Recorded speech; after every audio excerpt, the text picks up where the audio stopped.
एक छोटे से गांव में राहुल नाम का एक मासूम और जिज्ञासु लड़का रहता था।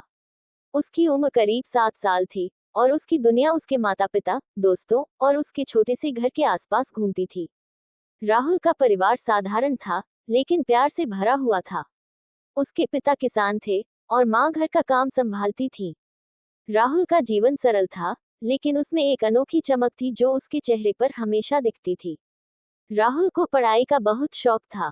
वह गांव के स्कूल में पढ़ता था, जहां उसकी अध्यापिका उसे बहुत प्यार करती थी। वह कक्षा का सबसे होशियार छात्र था और उसकी जिज्ञासा उसे हमेशा कुछ नया सीखने के लिए प्रेरित करती थी। राहुल के पास बहुत सारे सवाल होते थे। पेड़ क्यों हरे होते हैं? आसमान नीला क्यों है? और रात को तारे क्यों चमकते हैं? उसकी माँ और अध्यापिका उसकी इन जिज्ञासाओं को बड़े प्यार से समझाती और हर सवाल का उत्तर देने की कोशिश करती। गांव के पास एक छोटा सा जंगल था, जहां राहुल अपने दोस्तों के साथ खेलने जाता था।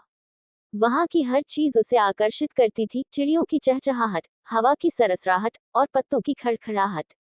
वह अक्सर जंगल में छोटे छोटे जीवों को देखता और उनके बारे में सोचता। एक दिन, जब वह अपने दोस्तों के साथ खेलते खेलते जंगल के अंदर चला गया, तो उसने एक घायल पंछी देखा। पंछी के पंख टूट गए थे और वह उड़ने में असमर्थ था। राहुल का दिल पंछी की हालत देखकर पसीज गया। उसने तुरंत पंछी को उठाया और अपने घर ले आया। उसकी माँ ने पंछी को देखा और उसकी देखभाल करने में राहुल की मदद की। उन्होंने पंछी के पंख पर पट्टी बांधी और उसे एक छोटे से पिंजरे में रखा, ताकि वह ठीक हो सके।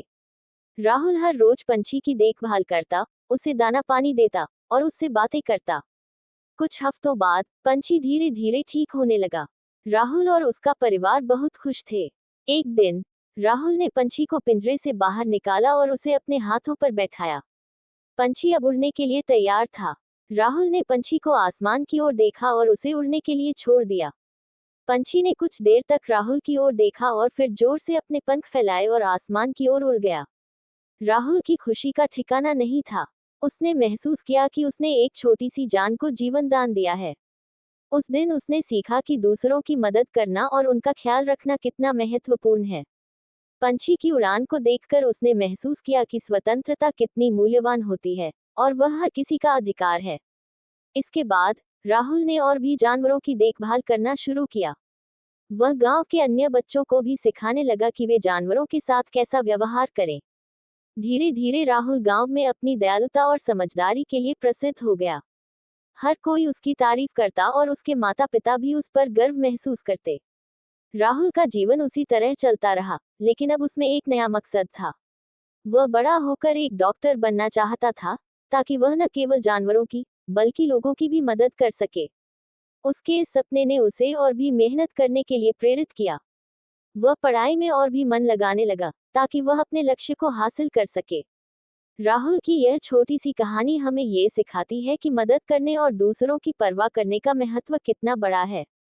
एक छोटा सा कार्य भी किसी की जिंदगी बदल सकता है, जैसे राहुल ने उस पंछी की जिंदगी बदल दी। उसके इस नेक काम ने न केवल पंछी को, बल्कि खुद राहुल को भी एक नया दृष्टिकोण दिया।